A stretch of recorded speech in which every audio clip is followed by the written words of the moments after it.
بسم اللہ الرحمن الرحیم۔ صرف 5 منٹ کا مدرسہ قرآن و حدیث کی روشنی میں 8 شعبان المعظم۔ نمبر 1، اسلامی تاریخ۔ حضرت ابو ایوب انصاری رضی اللہ عنہ، آپ کا پورا نام خالد بن زید النجاری ہے۔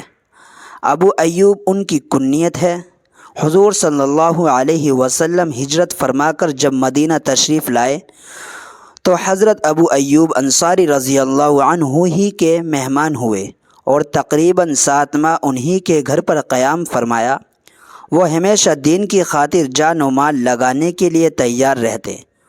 حضور صلی اللہ علیہ وسلم کو جب بھی کوئی ضرورت پیش آتی تو اس کو پورا کرنے کے لیے وہ ہمیشہ بھرپور کوشش کرتے تھے۔ اسی لیے ہر غزوے میں حضور صلی اللہ علیہ وسلم کے ساتھ رہے، یہاں تک کہ حضور صلی اللہ علیہ وسلم کے دنیا سے پردہ فرمانے کے بعد بھی آپ مستقل دین کی خاطر لمبے لمبے سفر کرتے رہے۔ حضرت امیر معاویہ رضی اللہ عنہ کے زمانے خلافت میں بیماری کے باوجود 90 سال کی عمر میں دین کی خاطر قسطنطنیہ کا سفر کیا۔ جب راستے میں زیادہ طبیعت خراب ہوئی تو فرمایا، میں نے حضور صلی اللہ علیہ وسلم سے سنا ہے کہ جو اللہ کے راستے میں اپنے گھر سے جتنا دور جا کر مرے گا، قیامت کے دن وہ اتنا ہی مجھ سے قریب ہوگا۔ اس لیے میری موت کے بعد بھی میری لاش کو ساتھ لے چلنا، اور جہاں تمہاری آخری منزل ہوگی وہاں مجھے دفن کر دینا۔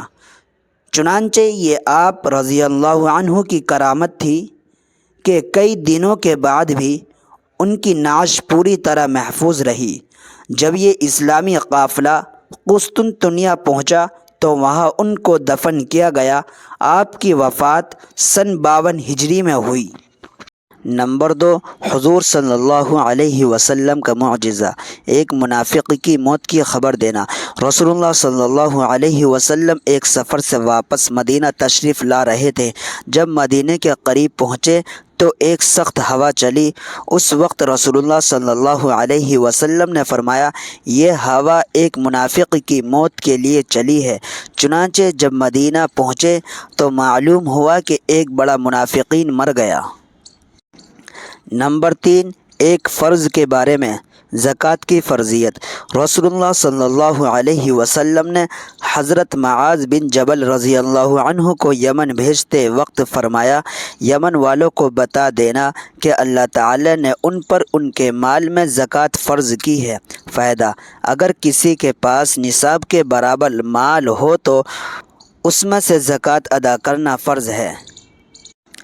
نمبر 4، ایک سنت کے بارے میں، گھر میں داخل ہونے کی دعا۔ رسول اللہ صلی اللہ علیہ وسلم نے فرمایا، جب آدمی اپنے گھر میں داخل ہو تو یہ دعا پڑھے، اللہم انی اسألک خیر المولج و خیر المخرج، بسم اللہ ولجنا و بسم اللہ خرجنا وعلی اللہ ربنا توکلنا۔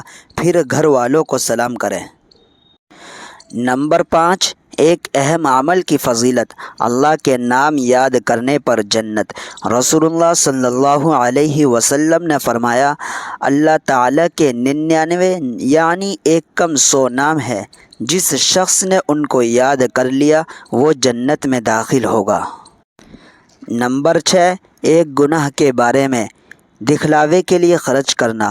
قرآن میں اللہ تعالیٰ فرماتا ہے، وہ لوگ بھی اللہ تعالیٰ کو ناپسند ہیں جو اپنا مال صرف لوگوں کو دکھلانے کے لیے خرچ کرتے ہیں، نہ وہ اللہ پر ایمان رکھتے ہیں اور نہ یوم آخرت یعنی قیامت کے دن پر، اور جس کا ساتھی شیطان ہو گیا تو سمجھو کہ وہ بہت ہی برا ساتھی ہے۔ نمبر 7، دنیا کے بارے میں، نافرمانوں سے نعمت چھین لی جاتی ہے۔ قرآن میں اللہ تعالیٰ فرماتا ہے، وہ نافرمان لوگ کتنے ہی باغ، چشمے، کھیتیاں اور عمدہ مکانات اور آرام کے سامان جن میں وہ مزہ کیا کرتے تھے سب چھوڑ گئے۔ ہم نے اسی طرح کیا اور ان سب چیزوں کا وارث ایک دوسری قوم کو بنا دیا، پھر ان لوگوں پر نہ تو آسمان رویا اور نہ ہی زمین، اور نہ ہی ان کو مہلت دی گئی۔ نمبر 8، آخرت کے بارے میں، قیامت کے دن زیادہ عمل بھی کم لگے گا۔ رسول اللہ صلی اللہ علیہ وسلم نے فرمایا، اگر کوئی اپنی پیدائش کے دن سے موت کے دن تک برابر اللہ تعالیٰ کو خوش کرنے کے لیے مسجد میں پڑا رہے، قیامت کے دن اپنے اس عمل کو بھی وہ بہت کم سمجھے گا اور تمنا کرے گا کہ اس کو دنیا میں بھیج دیا جائے تاکہ زیادہ سے زیادہ اجر و ثواب حاصل کر سکے۔ نمبر 9، طب نبوی سے علاج، انار سے علاج۔ رسول اللہ صلی اللہ علیہ وسلم نے فرمایا، انار کو اس کے اندرونی چھلکے سمیت کھاؤ کیونکہ یہ معدے کو صاف کرتا ہے۔ فائدہ: علامہ ابن قیم رحمۃ اللہ علیہ فرماتے ہیں کہ انار جہاں معدے کو صاف کرتا ہے وہیں پرانی کھانسی کے لیے بھی بڑا کارآمد پھل ہے۔ نمبر 10، نبی صلی اللہ علیہ وسلم کی نصیحت۔ رسول اللہ صلی اللہ علیہ وسلم نے فرمایا، رحم کرنے والوں پر رحمان رحم کرتا ہے، تم زمین والوں پر رحم کرو، آسمان والا تم پر رحم کرے گا۔